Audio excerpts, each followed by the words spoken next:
Olá, bom dia, boa tarde, boa noite. Meu nome é Ricardo Bulhões e a gente está dando continuidade aos nossos assuntos de direito sucessório. O nosso tópico de aula de hoje é falar sobre petição de herança. Então, sem perder tempo, vamos dividir a tela. O Código Civil já está aberto, mas você já sabe que antes de ir para o código, a gente vai exaurir a nossa matéria com aquilo que a doutrina e a jurisprudência falam acerca da petição de herança. Existem alguns tópicos aqui que são muito interessantes nessa estrutura sucessória. Vamos lá?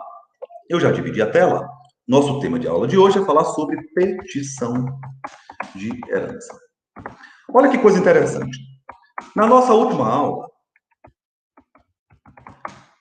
nós dissemos que o herdeiro, ele pode se negar, e se todos os herdeiros da herança se negarem a receber a herança, a sua cota parte, aquela herança, aquele direito sucessório, ele estará vacante, automaticamente vacante, mas é possível também que o Estado não saiba quem é o detentor daquele direito hereditário. E aí nós temos, em um primeiro momento, uma herança que se torna jacente e depois ela pode se tornar vacante.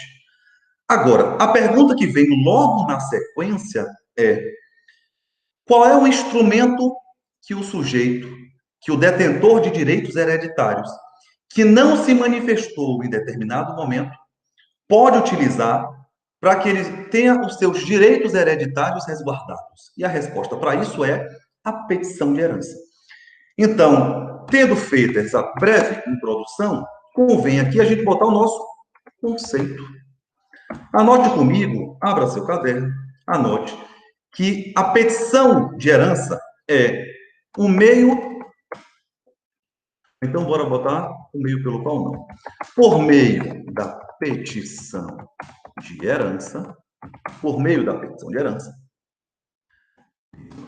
o herdeiro demanda o seu, vou botar em caixa alta, reconhecimento. O herdeiro, ele vai demandar o seu reconhecimento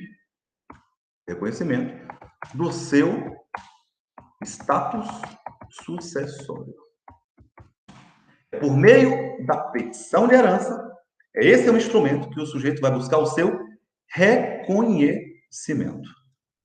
Em outras palavras, e aqui cabe uma observação, o sujeito ele vai restituir a herança no todo ou em parte. Bora botar isso para que eu possa explicar? Ou seja, o sujeito visa ser restituído da sua herança no todo ou em parte. Por que no todo ou em parte? Porque o sujeito ele pode herdar sozinho ou aquele indivíduo pode ter outros herdeiros que vão dividir aquele direito com o sujeito. Perfeito? Então, ele vai buscar ser restituído da herança no todo ou em parte. No Código Civil, o código está aqui aberto, eu vou colar para que a gente não volte mais, mas no Código Civil de 2002, a petição de herança está prevista no artigo 1824 e seguintes do Código Civil. Vou colacionar aqui, porque esse material vai ficar com você, o Código Civil está aberto. Da petição de herança. Bora lá, petição de herança. A gente bota aqui. Só vamos ler ao final, fique tranquilo, porque a gente vai dar continuidade. Agora, olha que coisa interessante. Que tópico? Estou aqui, tópico 4. Antes de ir para o código, perfeito? O que é que você tem que saber acerca desta petição de herança? A petição que você vai buscar reconhecer os seus direitos hereditários no todo ou em parte. A primeira coisa é que o pedido feito por um dos herdeiros em petição pode compreender os demais bens e os demais direitos hereditários dos outros sucessores. Então, o que é que você vai botar aqui? Você vai botar que a petição de herança, vírgula, mesmo sendo feita por um herdeiro, compreende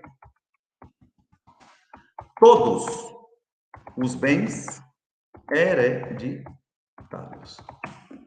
Então, significa dizer que outros herdeiros poderiam ser beneficiados com a petição realizada por um único herdeiro. Perfeito? Essa é uma observação muito importante, então anote também no seu caderno. Um outro tópico que eu acho interessante da gente botar, que já foi dito, mas a gente está só estruturando, na nossa estrutura de aula, estamos só materializando isso, é que este reconhecimento e esta restituição pode ser tanto do total como feita de maneira parcial.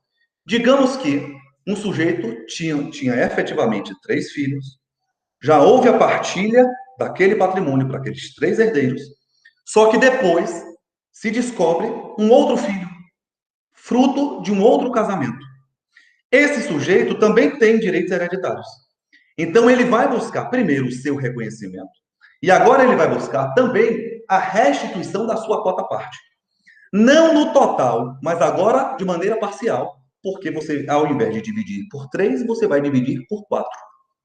Uma outra situação que você também poderia entrar com a petição de herança é na situação do Estado não saber quem é o detentor do espólio do indivíduo, e aí ele inicia o processo de herança jacente, e aí, ou vacante ou jacente, digamos que o indivíduo ele se habilite, ele fale, excelência, eu quero que me reconheça enquanto herdeiro, e agora eu quero totalmente, porque ele é único, entende? Eu quero totalmente o reconhecimento e a restituição dos meus direitos hereditários. Então, nestes 2 exemplos de situações diversas, são situações que nós podemos aplicar à petição de herança. Você tem que saber que a petição de herança, eu vou até botar um outro conceito, é um meio de postular o reconhecimento e restituição, que eu acho que eu não utilizei essas palavras, reconhecimento e restituição, só reconhecimento e restituição, agora em caixa alta, total ou parcial. Você já sabe que eu gosto de ir escrevendo e colocando as palavras-chave, inclusive no caderno. Então, sublinhe. Se você escreveu total ou parcial, sublinhe. Total ou parcial. Sublinhe a palavra reconhecimento e sublinhe a palavra restituição. Porque é lógico. Você pode querer só o reconhecimento, é possível. E eu vou falar da situação. Mas você também pode querer falar sobre a restituição. Não, excelência, eu não quero só ser reconhecido enquanto herdeiro, não. Eu quero agora também a minha cota parte. Perfeito? Você tem que me perguntar qual é o prazo que se tem para entrar com a petição de herança. Digamos que o sujeito só se habilitou ali 20 anos depois, 30 anos depois, 10 anos depois. Que o sujeito veio 1 ano depois. Existe prazo para eu responder essa pergunta. E é uma pergunta que a resposta ela é muitíssimo delicada. Eu tenho que construir de maneira cuidadosa essa resposta. Eu primeiro, antes de falar sobre isso, na minha cabeça faz todo sentido, antes de falar de prazo, eu falar da natureza jurídica da petição de herança. A petição de herança. Por que a natureza jurídica? Primeiro que a primeira observação que eu tenho que fazer é que a petição de herança não tem natureza, não se confunde e não é uma ação reivindicatória. Não é ação reivindicatória. Perfeito? Se você sabe que não é ação reivindicatória, você tem que entender primeiro qual é a finalidade Bora botar aqui, finalidade. Para que eu entro com a petição de herança? Pense aqui comigo, para a gente poder pensar a natureza. A primeira coisa que eu vou buscar é o reconhecimento, não é verdade? Quando eu entro com a ação de petição de herança, eu estou falando assim, excelência, eu me reconheço enquanto herdeiro. Então, eu estou pedindo para o juízo o reconhecimento do sujeito enquanto herdeiro. Então, se uma das finalidades é reconhecer, eu consigo perceber que a natureza atrelada ao reconhecimento é a natureza de ação declaratória. Então, aqui o Poder Judiciário vai estar declarando que o sujeito é herdeiro. Declaratória. Olha que coisa legal. Eu gosto dessa estrutura de aula aqui. Agora, além de reconhecer, tem uma outra finalidade. E a finalidade é de restituir. Restituir. Só que na restituição eu não estou declarando nada. Você percebe que quando eu estou restituindo, eu estou condenando? Porque eu estou tirando parcialmente um patrimônio que já estava na mão de alguém para outra pessoa. Então tem natureza aqui de ação condenatória. Condenatória. Olha que coisa interessante. Por que eu preciso saber que possui uma dupla natureza, tanto de reconhecimento como de restituição, tanto de declaração como de condenação, para que eu possa falar de prazo? Porque olha que coisa legal, você vai entender tudo aqui agora comigo. Bora botar aqui prazo. A primeira coisa que você tem que saber é que no que se refere a prazo, isso é um tópico muito delicado. Por quê? A primeira coisa é o seguinte, quando eu ministro, e tem vídeo no meu canal do YouTube falando de prescrição e decadência, e toda vez que eu começo a falar de prescrição e decadência, eu cito um jargão popular, de que o direito não socorre aos que dormem. Isso significa dizer que tudo na vida possui prazo. Por quê? Porque você traria uma insegurança jurídica, pelo menos eu milito nesse sentido. A doutrina civil que defende de maneira diversa. Eu defendo que tudo no direito possui prazo. Por quê? Isso, se não fosse assim, isso traria uma insegurança jurídica imensa no ordenamento. Então, tudo precisa ter prazo. Prazos prescricionais, perda da pretensão, e prazos decadenciais. Perfeito? O Código Civil, ali no artigo 1824 seguintes, não fala de prazo. A gente vai ler daqui a pouquinho. Você vai ver que ele não vai falar de prazo. E aí tem a pergunta, qual é o prazo, então, para o sujeito se habilitar? Para que ele seja reconhecido, para que ele tenha restituído. Aqui, para eu falar de prazo, vai depender da finalidade. Porque você percebe que se eu estou falando de filiação, não existe prazo? Poxa, eu quero só que me reconheça, declare que eu sou herdeiro, que eu sou filho de fulano de tal. Então, aqui você pode fazer isso a qualquer tempo. Aqui é a exceção da regra que eu dei. Olha que coisa interessante. Se tem natureza declaratória, não tem prazo. Mas, Ricardo, qual é a justificativa? Porque estamos trabalhando com direitos personalíssimos. É lógico. Eu quero que me reconheça que ele é meu pai.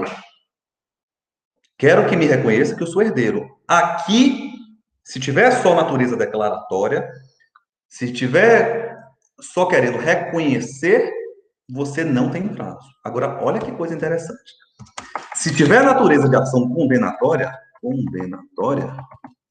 e aqui você já sabe, se tiver natureza condenatória, você já sabe que eu estou querendo ser restituído, então existe aqui, ó, um prazo. Entenda, olha a dica que eu já tinha dado antes. Se o código não traz nenhum prazo aqui, a gente não fala de prazo decadencial, porque os prazos decadenciais estão diluídos, a perda do próprio direito estão diluídos ao longo do código. Então eu posso falar aqui de prazo prescricional, de perda de pretensão. Perfeito? Então, na condenação eu falo de prazo prescricional. Aqui eu posso falar. Aí você tem que me perguntar, então qual é o prazo para que eu possa me habilitar, para que eu receba parcial ou total a minha herança? É isso que eu vou falar aqui agora. E aí eu tenho que citar o artigo 205 do Código Civil. Olha que coisa legal. O Código Civil, quando fala de prescrição e decadência, é uma confusão imensa.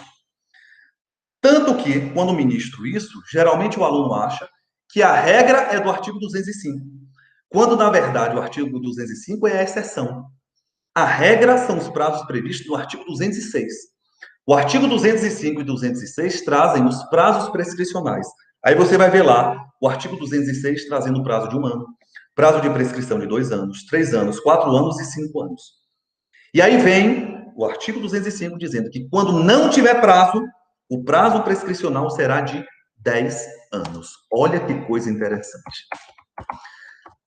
Para eu responder para você qual é o prazo, eu tenho que ir primeiro no artigo 206. E você vai ver lá que não fala nada de petição de herança. Não fala de herança. Então, se não fala de petição de herança lá, o prazo prescricional é do artigo 205, que é de 10 anos. Perfeito? Qual é o prazo para que eu me habilite, para que eu tenha restituído a petição de herança? A resposta para isso é 10 anos. Agora, olha para que eu respondesse o prazo, como não é uma resposta simples, eu precisei fazer toda uma construção, mas cabe uma observação. Primeiro, que eu estou defendendo, eu estou ministrando o que eu defendo. Perfeito? Eu não posso trabalhar de maneira que trate insegurança jurídica.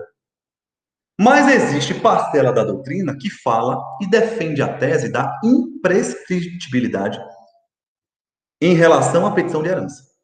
Aí você me fala por que parcela da doutrina minoritária, e eu vou anotar isso, defende que não existe prescrição. Porque, olha que coisa interessante, porque falta dispositivo legal. Você não tem aqui, ó, especificamente, nenhum artigo dizendo de prazo prescricional ou decadencial. Portanto, em função de omissão legislativa, em função de não abordagem específica da matéria, é que parcela da doutrina entende que pode se defender a tese da imprescritibilidade da petição de herança, ou seja, não só para o reconhecimento, mas também para a restituição, você poderia fazer isso a qualquer tempo. Isso é importante para meu aluno, por quê? Porque direito não é lei. Talvez, em sua situação fática, em uma situação concreta, você busque uma tese dessa e você ganhe. Perfeito? Então, anote isso também, embora minoritária. Embora eu não defenda, tá bom?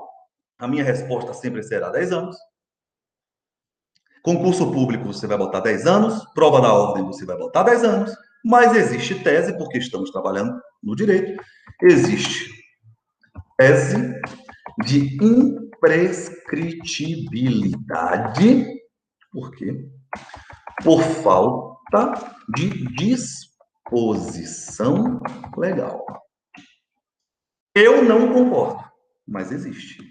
Minoritária, tá? Bora botar aqui, corrente minoritária. Para ver que tópico nós estamos aqui. Tópico 8. Quem possui legitimidade? Você já sabe que a vara, o juiz, é a vara de família. Isso a gente não precisa colocar aqui. Mas quem é que possui legitimidade para poder entrar com a petição de herança? Você vai botar que é todo potencial herdeiro. Eu pego livros de direito civil e eu vejo assim, todo herdeiro, e eu não gosto. Porque, como você está buscando reconhecimento, você não precisa ser herdeiro. Pode ser que o magistrado fale assim, não, você, ao longo da discussão judicial, o juízo fala assim, não, você não é herdeiro, não consigo te reconhecer enquanto. Portanto, eu não posso falar que é todo herdeiro, mas todo potencial herdeiro. Potencial herdeiro, sim. E é legal a gente falar uma regra prevista no artigo 1826, que fala do Código Civil, que está lá implícito o princípio, que é um princípio importante para quem trabalha com direito civil, porque perceba, você fala de boa-fé, tanto em parte geral até responsabilidade civil. É um princípio fundamental, é estrutura base lá. Você viu boa-fé em obrigações, viu em contratos, viu em direitos reais, viu em família, está vendo aqui agora em sucessão e vai ver em responsabilidade civil. Princípio da boa-fé, princípio da boa-fé é aquele dever de honestidade, lealdade, retidão que permeiam as relações jurídicas. Na ação de petição de herança, é obrigatório para ambas as partes. agirem com esse dever de probidade, de honestidade, de lealdade e de retidão. Agora, finalizando e exaurindo as discussões acerca da matéria, para finalizar o nosso encontro, lendo aqui o Código Civil, olha que coisa legal. Artigo 1824.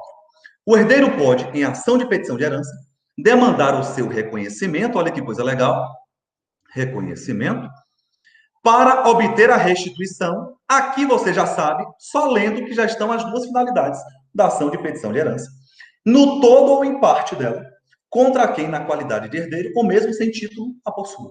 Legal isso, né? A ação de petição de herança, ainda que exercida por um só herdeiro, poderá compreender todos os bens hereditários. Nós já trabalhamos com isso. Artigo 1826, olha que coisa bacana, e eu citei esse artigo para falar de boa-fé. O possuidor da herança está obrigado a restituir os bens do acervo, é lógico. Se o sujeito é potencial herdeiro e está pedindo ali o seu reconhecimento e a sua habilitação e a restituição da sua parcela, quem estiver com a posse daquele patrimônio terá que restituir ao acervo. Perfeito? E aí vem o parágrafo dizendo que, a partir da citação, a responsabilidade do possuidor há de se aferir pelas regras concernentes à posse de má-fé e mora. Então, significa dizer que as regras atinentes à boa-fé objetiva, né, devem ser respeitadas. Perfeito? Olha como a gente já diluiu tudo isso na nossa estrutura de aula. O herdeiro pode demandar os bens da herança, mesmo em poder de terceiros, sem prejuízo da responsabilidade do possuidor originário, pelo valor dos bens alienados. O terceiro, ele pode ser responsabilizado pelo patrimônio que ele é detentor, que ele está e que ele é possuidor. Perfeito? E aí vem o último artigo, ainda falando de boa-fé. O herdeiro aparente, que de boa-fé houver pago um legado, não está obrigado a prestar o equivalente ao verdadeiro sucessor, ressalvado a este o direito de proceder contra quem o recebeu. A gente vai voltar especificamente, porque eu vou falar de herdeiro aparente e vou falar de legado. E aí, aqui agora eu quero só finalizar a nossa construção, porque o nosso conteúdo de aula foi exaurido. Vamos finalizar, parar aqui a apresentação. E eu quero só agradecer a você pelo prazer que foi essa ministração. Desejar para você um excelente dia. Qualquer dúvida, me busque nas redes sociais. Forte abraço, Deus abençoe, tamo junto, valeu!